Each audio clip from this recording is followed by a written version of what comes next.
বিকেলে কোনো কিছু খেতে মন চাইলে ঘরে থাকা আলু দিয়ে কম সময়ে ফ্রেঞ্চ ফ্রাই বানিয়ে নেওয়া যায়। বাড়িতে স্বাস্থ্যসম্মতভাবে তৈরি করা ছোট বড় সকলের প্রিয় ফ্রেঞ্চ ফ্রাই। এখানে দুটো আলু নিয়েছি, মাঝারি সাইজে ছিলে নেব।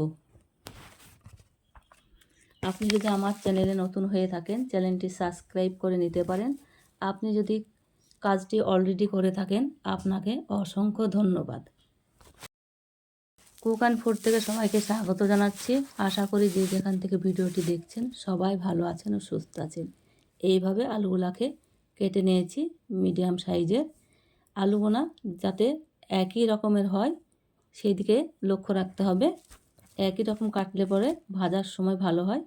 এদিকে গোলমরিচ গুঁড়ো দিয়ে দিলাম, স্বাদ মতো লবণ, হলুদ গুঁড়ো, লঙ্কার গুঁড়ো, জিরের গুঁড়ো, এখানে একটা ডিমের কুসুম দিয়ে দিলাম,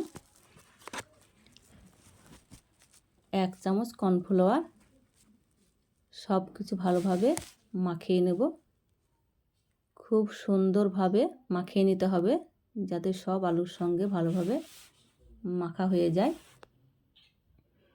ভিডিওটি না টেনে পুরো ভিডিওটি দেখে নেবার অনুরোধ রইল। গ্যাসে কড়াই চাপে তেল দিয়ে হালকা আঁচে ফ্রেঞ্চ ফ্রাইগুলো ভেজে নিচ্ছি। ফ্রেঞ্চ ফ্রাইগুলো দুবারে ভেজে নেব। প্রথমে হালকাভাবে ভেজে নেব, তারপরে পুরো ভেজে নেব। হালকা করে ভেজে তুলে নিলাম, বাকিগুলো আবারও দিয়ে দেব।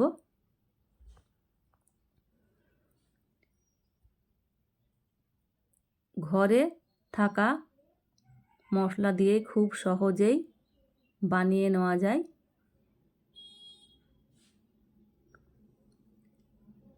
খুব আলতো হাতে নেড়ে নিচ্ছি।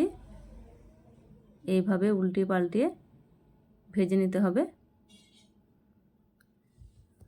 আবারও হালকাভাবে ভেজে নেওয়া হয়ে গেছে, তুলে নিচ্ছি। এগুলাকে ঠান্ডা করে আবারও ভেজে নেব।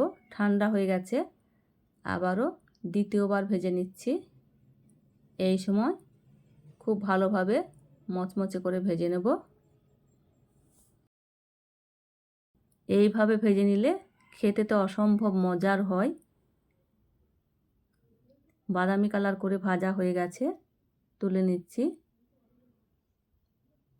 দেখুন, বাকিগুলো একই রকমভাবে আবারও ভেজে নেব।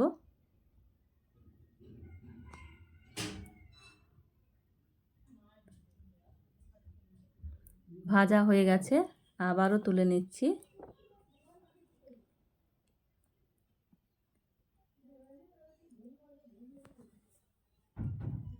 দেখুন, দেখতেই কত সুন্দর হয়েছে, খেতে তো অসম্ভব মজার। আপনাদের একটা খেয়ে দেখাচ্ছি। দেখুন, টমেটো কেচাপ দিয়ে খেতে দারুণ লাগছে। দেখুন।